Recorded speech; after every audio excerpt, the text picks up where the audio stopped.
When Cancer kills, it is never an act of brutality for the sake of destruction, nor is it driven by ego or thirst for dominance. It is a symbolic execution rooted in a sacred inner code, a cosmic mandate born from the lunar tides that govern its soul. Cancer, the great empath, the ancient protector of the emotional realm, holds a power that is rarely spoken aloud. A power so immense and hidden beneath layers of softness and retreat that it often goes unnoticed until it strikes. This strike is not physical, but spiritual, karmic, and devastating in its precision. It is the final sentence pronounced by the soul when the heart can no longer tolerate injustice, betrayal, or cruelty inflicted by the corrupt. Cancer's vengeance, when awakened, is not born of rage but of sacred indignation. Governed by the moon, which rules cycles, tides, and time itself, this sign moves with divine patience. It remembers everything. It observes in silence. It absorbs without judgment, until the moment arises when silence is no longer an option and the claws, hidden and ancient, emerge from the ocean of forgiveness to correct the imbalance. What Cancer slays is not flesh but façade. What it buries is not a body but the illusion. Cancer's justice is poetic and irreversible. It dismantles the mask of the manipulator, exposes the predator behind a smile, and dissolves the venom of those who corrupt purity with impunity. There is a mythic beauty to how Cancer kills. Like the tides that wear down the hardest stone, its justice is not abrupt. It is inevitable. Cancer doesn't raise its voice, it lowers the temperature. It reveals, with piercing clarity, the hidden rot behind polished reputations. When it rises in its wrath, it doesn't merely retaliate. It illuminates. It turns the spotlight onto the lies, the hypocrisy, the abuse cloaked in charm. It exposes, in front of all, the contradictions of those who thrive on emotional theft. The public nature of this symbolic death is not born of cruelty but of necessity. Just as the moon reveals the landscape with her silver light, so too does Cancer bring the truth to the surface when the time has come. To cross Cancer is to risk being drowned not by a tidal wave of rage, but by the mirror it holds up to the soul. A mirror that reflects exactly what one is. It does not distort. It does not scream. It simply reveals. And that revelation, for those who have built their identity on deceit, is annihilation. The real death Cancer brings is ego death, the shattering of the image, the collapse of the false persona, the implosion of the power that was stolen through manipulation and fear. It is a cleansing fire that masquerades as water. It is the ocean's quiet ability to pull an empire beneath the waves without warning and without remorse. This justice is reserved only for those who have violated the sacred laws of emotional integrity. Cancer does not attack lightly. It does not seek revenge unless the universe calls it forth. But when it does, its moral authority is absolute. For Cancer is not ruled by impulse, but by memory and emotion, by the archive of every scar, every violation, every unseen tear. It speaks for the voiceless. It moves on behalf of the child within, the one who was silenced. It punishes not as a tyrant, but as a sacred avenger of the heart. And in this role, Cancer embodies not just the destroyer, but the redeemer. The irony is that Cancer, often misread as fragile or overly emotional, carries within it the storm of ancestral fury. It is the keeper of family lines, the bearer of ancient grief, the guardian of sacred spaces. When that lineage is violated, when the sacred is defiled, the soul of Cancer awakens as a warrior cloaked in silence. It becomes the hand of lunar retribution, slow and unstoppable. It doesn't kill to harm, it kills to restore. It kills to release the ghost of pain from the walls where it has been imprisoned. It kills so that new life can grow in the ashes of deceit. This is why those struck by Cancer's symbolic death often spiral into collapse. Not because Cancer harmed them, but because they are forced to face what they truly are, stripped of illusion. Cancer holds the scalpel of emotional truth and the discipline to use it when necessary. It does not seek applause. It walks away quietly after the work is done, returning to its ocean, to its inner sanctum, to the moonlit sanctuary of peace. To witness Cancer in this role is to witness cosmic justice in motion. It is to feel the weight of every soul that has suffered in silence and now rises, cloaked in lunar fire. It is to realize that compassion, when wounded, can become the sharpest sword. And even then, Cancer's strike is clean, it does not linger in resentment. Once justice has been served, it releases the burden. It returns to love. For even in its destruction, Cancer is guided by empathy. It kills not to dominate, but to heal what was poisoned, to protect what was sacred, and to end cycles that should have never begun. When Cancer kills, it is the end of pretense and the beginning of truth. The moon does not need permission to rise, nor does Cancer need approval to serve justice. It is, by its very essence, the tide that washes the world clean. When Cancer steps into the archetype of the symbolic executioner, it channels one of the most profound and misunderstood forces in the zodiac. Governed by the moon, Cancer moves not just through the world but through time, carrying the weight of ancestral wounds, karmic memory, and emotional legacies that stretch far beyond the present moment. This is not a sign that acts only in the now. It acts through the echoes of lifetimes, embodying the currents of truth long suppressed. When Cancer kills symbolically, it does so as the living embodiment of divine reckoning, a sentinel of emotional order who can no longer tolerate the distortion of what is sacred. There is a sacred fury hidden in the emotional waters of Cancer, often mistaken for passivity or vulnerability. But this fury is not chaotic. It is clean, ancient, and sovereign. It is not the wrath of the ego but the uprising of soul justice. It is born when years, perhaps even generations, of repression, manipulation, and quiet cruelty have festered in the emotional ether, poisoning the well from which others drink. Cancer, as a cardinal water sign, initiates the purification. It stirs the waters until the toxins rise to the surface. It does not create destruction. It reveals what has always been corrupt and allows it to collapse under the weight of its own rot. Unlike fire signs that burn or air signs that slice with intellect, Cancer's power lies in its capacity to drown illusions. It doesn't scream, it silences. Its absence becomes thunderous. Its retreat leaves a vacuum where pretense once thrived. When Cancer withdraws its nurturing energy, it strips away the sustenance that manipulators feed upon. Those who relied on Cancer's empathy to shield their darkness suddenly find themselves naked in the cold, unable to manufacture the warmth they once siphoned. The loss of Cancer's emotional presence is not a simple goodbye. It is exile. It is banishment from the sanctuary of emotional safety, a casting out from the temple of the heart. Cancer, ruled by the moon, is connected to tides and cycles, and its justice aligns with lunar timing, silent, inevitable, and deeply aligned with the unconscious realms. When Cancer strikes, it is often without warning, because its decision is made not through calculation but through an inner tidal shift that cannot be reversed.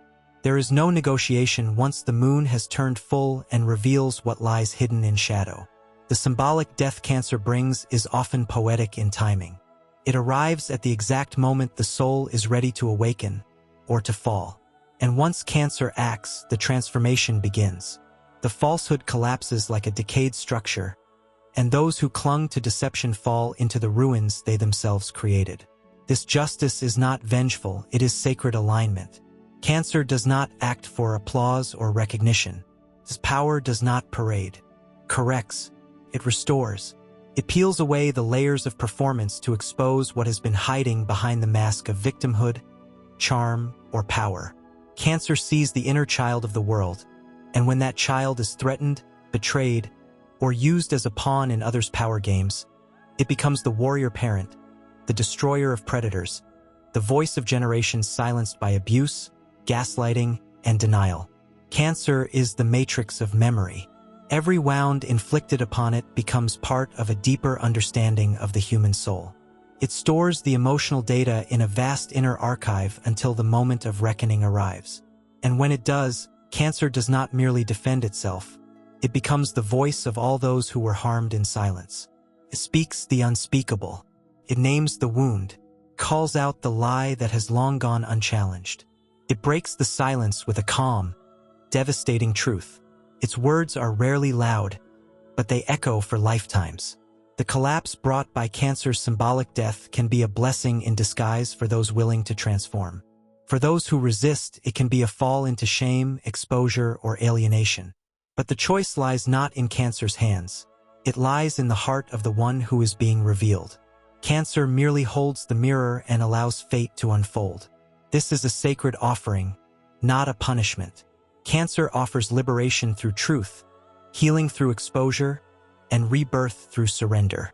But for those who cannot bear to face their own reflection, the experience is devastating, and rightly so. For some, that symbolic death is the first moment they are truly seen for who they are, and there is no mask strong enough to survive that gaze.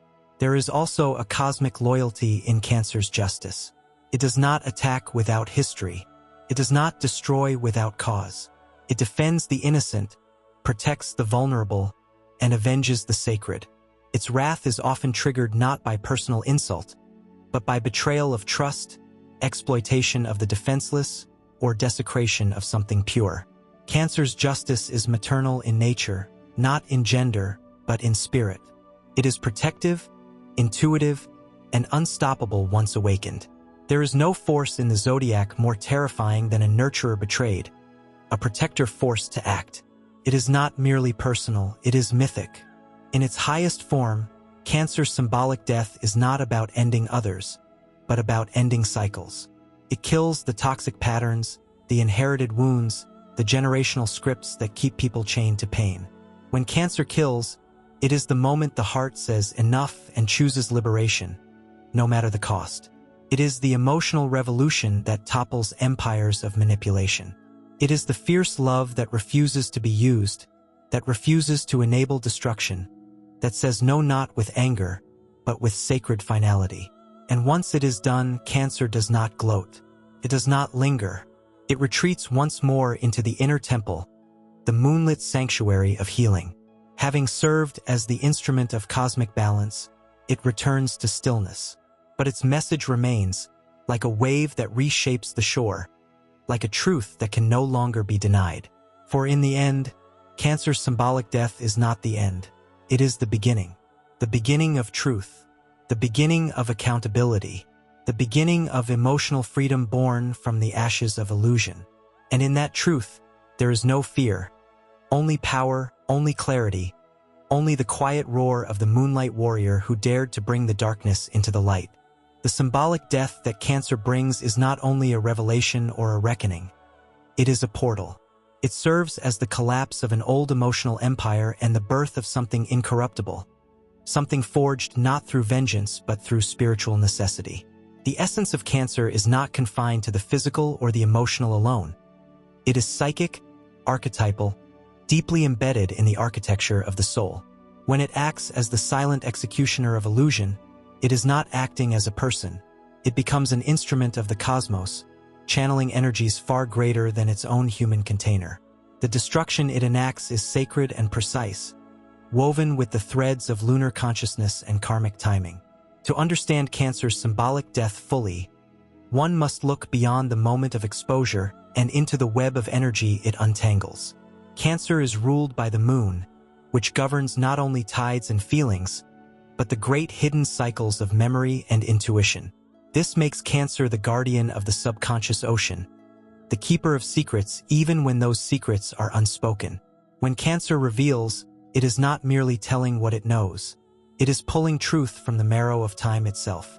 It reaches into the emotional underworld where wounds have festered and breathes life into the parts that were denied. What dies is not a person but a distortion, a false version of reality built on betrayal or corruption. That death is irreversible because it returns people to themselves, stripped of projection. There is something prophetic about Cancer's ability to symbolically kill. It often sees what others deny.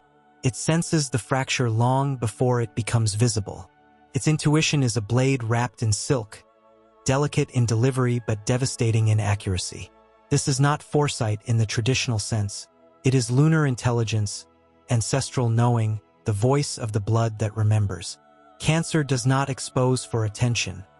It exposes because the soul demands it. The confrontation it initiates may appear gentle or subtle, but its effects resound across generations.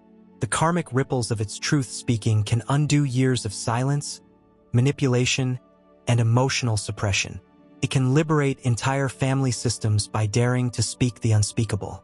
In this, Cancer becomes not just an agent of symbolic death, but an architect of generational healing. The same energy that reveals also restores. After the collapse, Cancer's lunar nature becomes the guiding light in the emotional wilderness.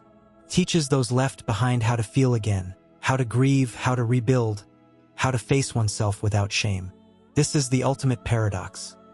The one who kills illusion is also the one who teaches how to live with authenticity. Cancer's mission does not end with revelation. It continues into the long, slow work of emotional resurrection. What it destroys, it also prepares to heal, if the soul is willing. The dignity of Cancer in these moments lies in its refusal to harden. Even when forced into the role of the exposer, even when compelled to pull down the curtain on deception, it does not lose its tenderness. Its strength lies precisely in this softness that survives even after the storm.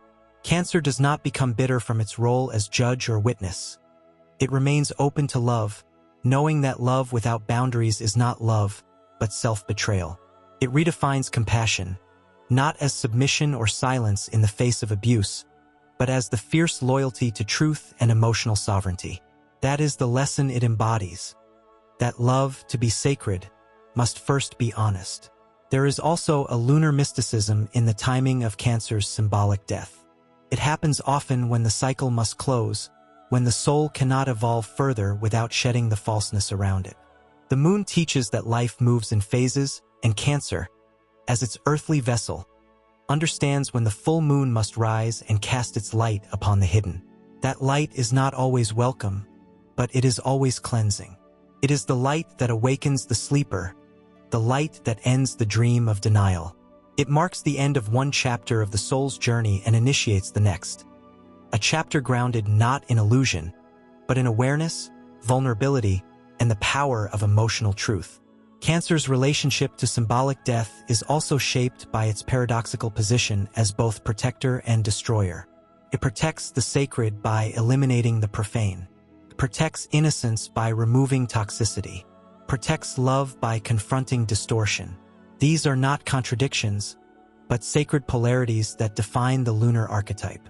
The crab, after all, moves sideways, not out of weakness, but to see from angles others overlook. Cancer understands the invisible currents that bind hearts, and when it must sever those cords, it does so with spiritual precision. Cuts not to wound, but to free. It releases what no longer serves, not to punish, but to evolve. What Cancer teaches through its symbolic death is that emotional clarity is liberation. It reminds us that the truth of who we are cannot be buried beneath performance, manipulation, or emotional theft. It reminds us that justice can be quiet and still break the foundations of long-standing illusions. It reminds us that love can end and still be sacred. And perhaps most powerfully, it reminds us that endings are not failures, they are thresholds. Each death it delivers is also a door to truth, a door to peace, a door to the heart's sovereignty. In this way, Cancer becomes the sacred sentinel of emotional rebirth. It guards the gate between illusion and truth, between suffering and freedom, between self-deception and self-awareness. It stands at that threshold not as a tyrant, but as a guide. And those who have the courage to pass through its lunar fire are reborn. Not just cleansed, but transformed. For in the hands of Cancer, even death is a ritual of love. Even destruction is an act of healing. Even the end is a sacred return to the beginning. When Cancer executes symbolic death, what truly dies is the false structure that stood in the way of emotional integrity. This is a force not just emotional or psychological, but vibrational. Cancer's rulership of the fourth house speaks to the foundation of the soul, the roots that shape our innermost identity, and when it is forced to dismantle something, it does so from that primordial level. Its destruction does not target surface-level flaws, but strikes straight at the energy field where dishonesty, corruption, or emotional exploitation have been allowed to multiply. In doing so, it alters the architecture of relational dynamics, family patterns, karmic debts, and spiritual evolution. There is something deeply cosmic about the way Cancer enacts justice. It doesn't wait for permission from the outside world because its directive is internal. guided by the tides of the moon, it moves in rhythms known only to the soul. When Cancer kills symbolically, it is often not recognized for what it is in the moment. The collapse may look like coincidence or consequence, but behind the scenes there is a spiritual precision at work. The moon reflects light, but it also governs what is hidden. And Cancer, as the moon's expression, draws the unseen to the surface without force, simply by being a mirror that can no longer be ignored. Cancer carries within it an unshakable knowing, a soul memory of the pain caused when truth is buried and falseness allowed to rule. This knowing often arrives in the form of an emotional storm that cannot be suppressed. When truth has been denied too long, the body responds, the heart rebels, the inner waters churn. Cancer can no longer pretend. It is in this sacred moment of no return that symbolic death begins. Cancer becomes an oracle of emotional truth, sounding the alarm that what has been endured can no longer be. It is a storm not of rage, but of revelation, and those who have built their lives on the foundation of deception or manipulation feel the ground quake beneath them. What makes Cancer's symbolic execution so powerful is that it does not aim to destroy a person, but to dissolve the frequency of falsehood they carry.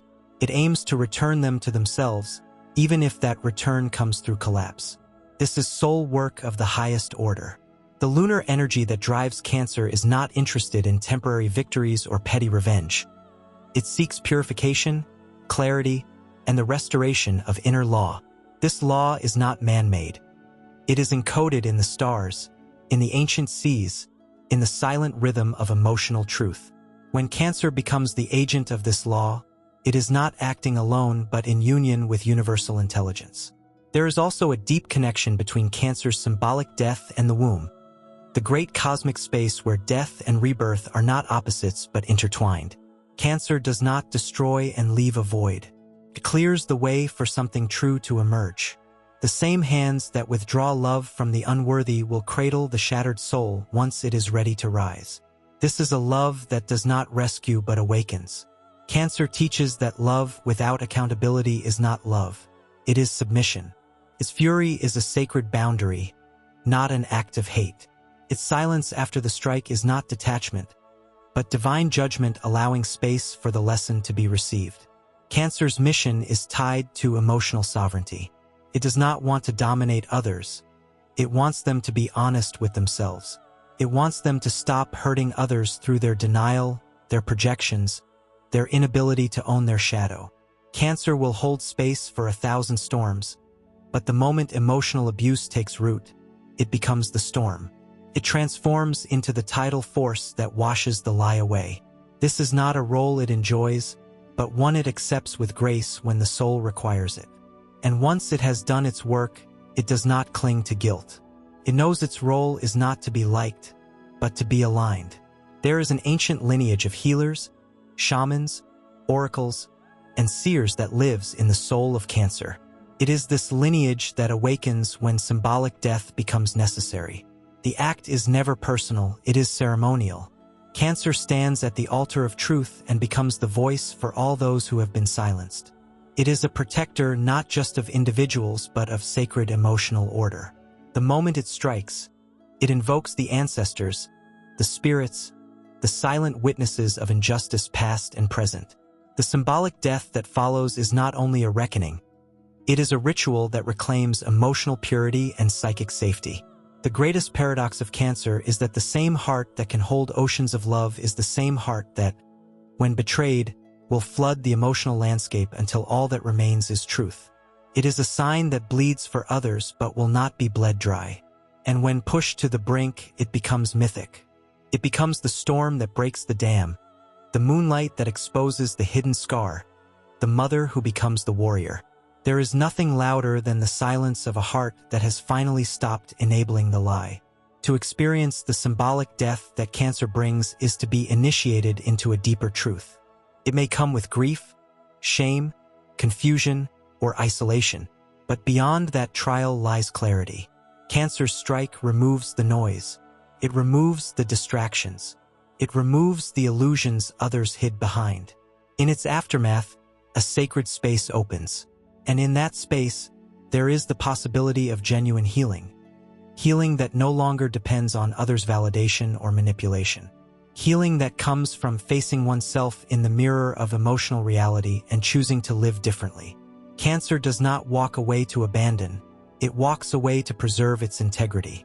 Its withdrawal is not cowardice but wisdom, and its return, if it ever comes, is always on the condition of truth restored. It teaches us that love must include the self, that compassion must include boundaries, and that truth must always outlast comfort. When Cancer kills symbolically, it does not end a story. It burns away the false chapters so that the real story can finally begin. That is not destruction. That is sacred authorship. That is lunar liberation. That is the power of Cancer.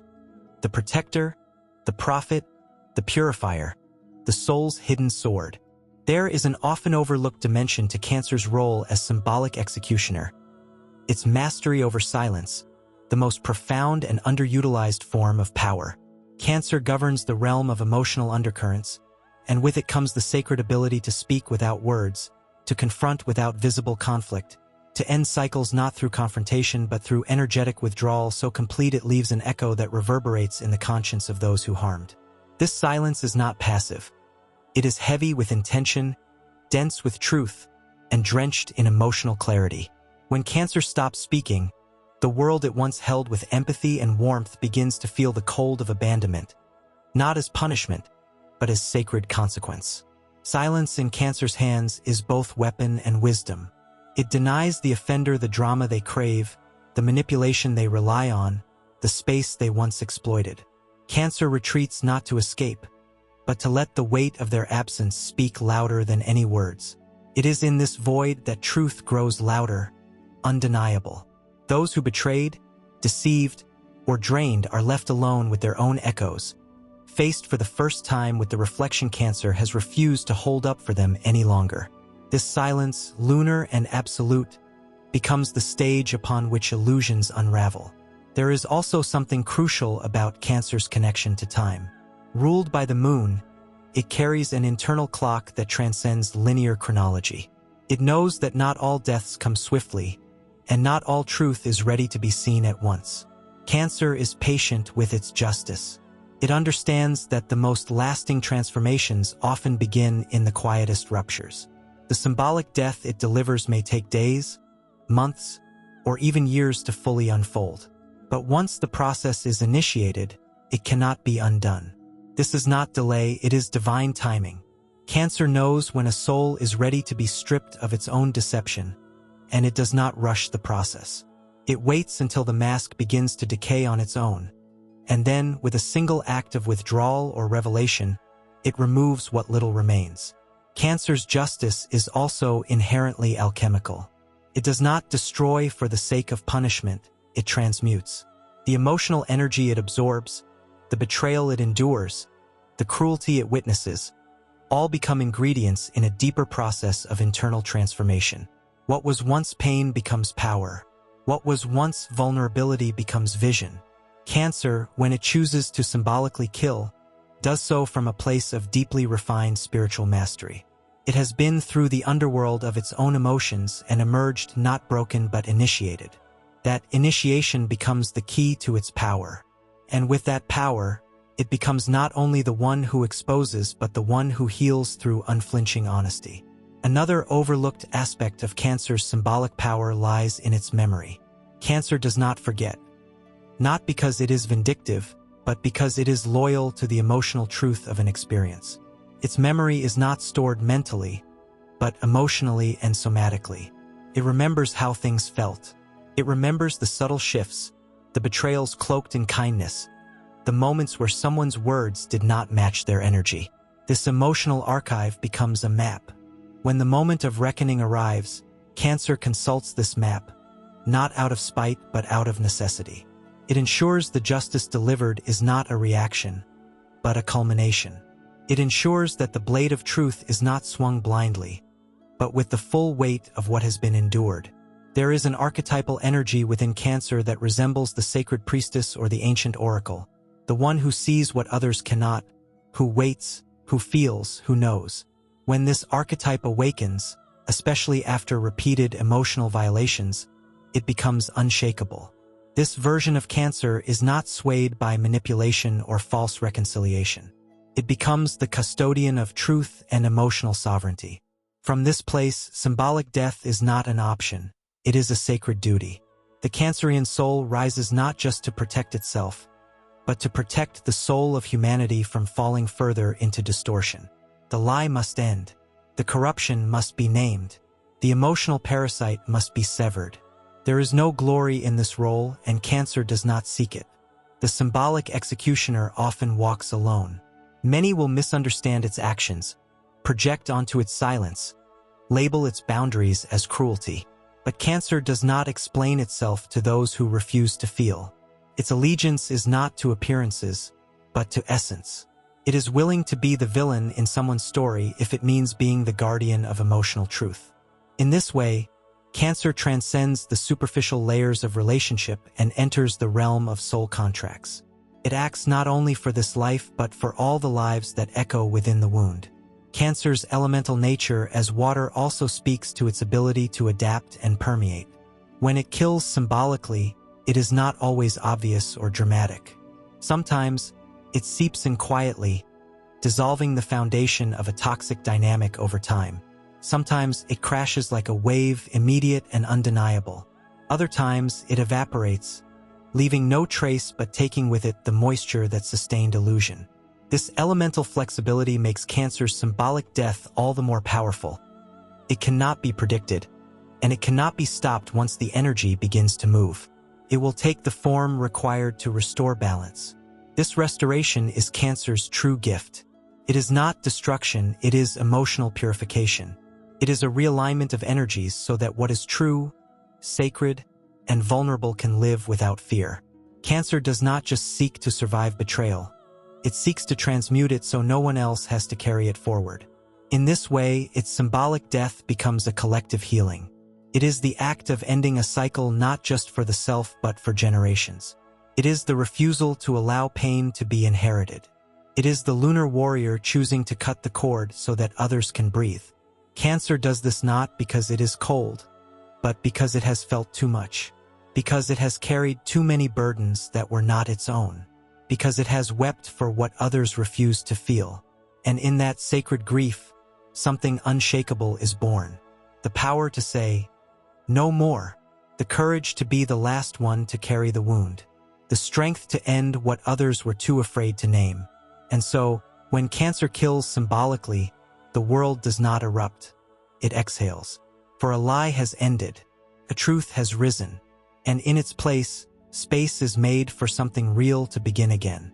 When Cancer steps into its most awakened expression as the destroyer of illusion and the guardian of emotional law, it moves through dimensions unseen. Beneath the softness of its presence, behind the nurturing hands and the luminous gaze that has consoled and healed so many, lies a power ancient and lunar, one that understands the language of energy rather than speech, and the movement of karma rather than applause. Cancer does not wield fire, nor does it seek the spotlight. It does not need to. It reigns in the shadows of memory, in the depth of feeling, in the subtle yet seismic shifts that tear down emotional empires built on exploitation and falsehood. When it acts, it is not merely a sign responding. It is the will of the cosmos correcting what has long been distorted. This destruction is not erratic or impulsive. It is not the chaos of vengeance, but the order of soul alignment.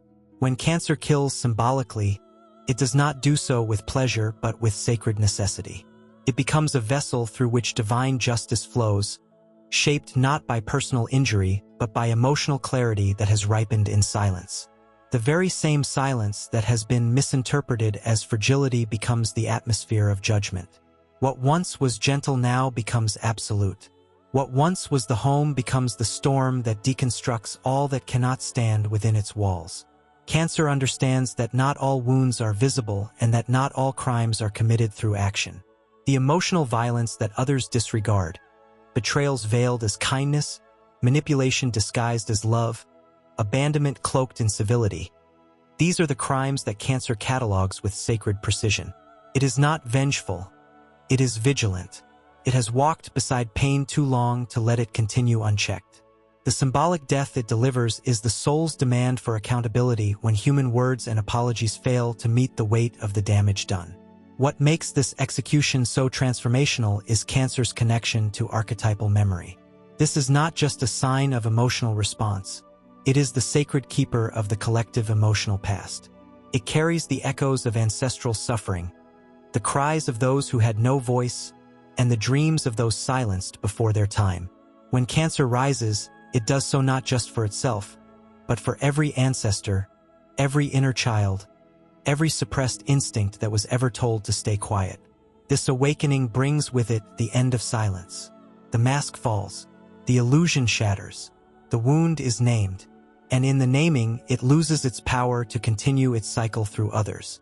There is also a forgotten aspect of Cancer's strength in its connection to the womb, not simply as a physical space, but as a symbolic portal of life, death, and rebirth. The womb is not only where life is created, it is where transformation is forged, where the formless becomes form, and where destruction precedes creation. Cancer, as the celestial guardian of the womb space, holds the power to return what is false to the formless void so that something sacred may rise in its place. It does not merely cut ties. It dissolves karmic threads, ensuring that what was built in darkness cannot continue into the light. This sacred act of death is inherently feminine, not by gender but by cosmic force. It is receptive yet immovable. It does not chase, it attracts. It does not argue, it reveals. It does not wound, it unearths. And once the truth has risen, Cancer does not return to what was. It leaves the ruins in peace, knowing its role was not to save, but to sanctify.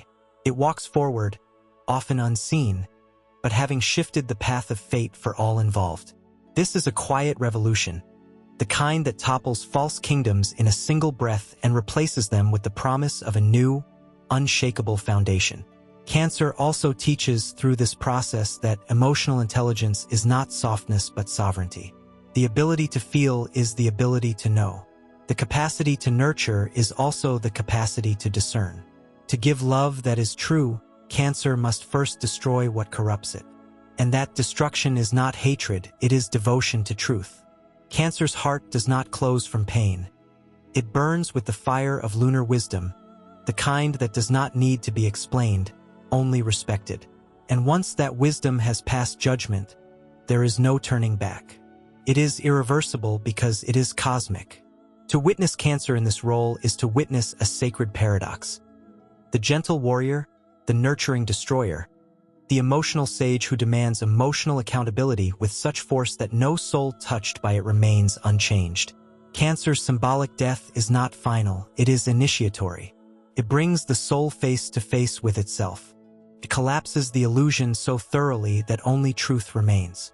And this truth, though initially devastating, is the first breath of real liberation. The energy that once clung to false safety now becomes the raw material for self-actualization. There is divine timing in Cancer's delivery of justice. Governed by the moon, it acts in rhythms and cycles invisible to the untrained eye, but the soul recognizes it. When Cancer strikes, something within the heart knows. This had to happen. This moment has been a long time coming. It brings not chaos, but alignment. Not punishment, but rebalancing. Not destruction, but preparation for the return to emotional truth. And when the dust settles, Cancer does not gloat or linger. It moves on, back into the sanctuary of its inner temple, where it restores itself in solitude. It knows its task was sacred. It knows it was chosen not for its aggression, but for its emotional courage. And from this place, it continues to evolve. Not bitter, not hardened, but clearer, wiser, and even more devoted to the sacred art of feeling fully, living truly, and loving without compromise. In this way, Cancer proves that to protect love, sometimes one must become the storm. That to honor the sacred, sometimes one must tear down what profanes it. That to truly be a guardian of the soul, one must have the strength to end what wounds it. And that in every symbolic death it brings, there is always, without exception, the promise of rebirth, purified, awakened, and aligned with the truth that no longer hides in shadow.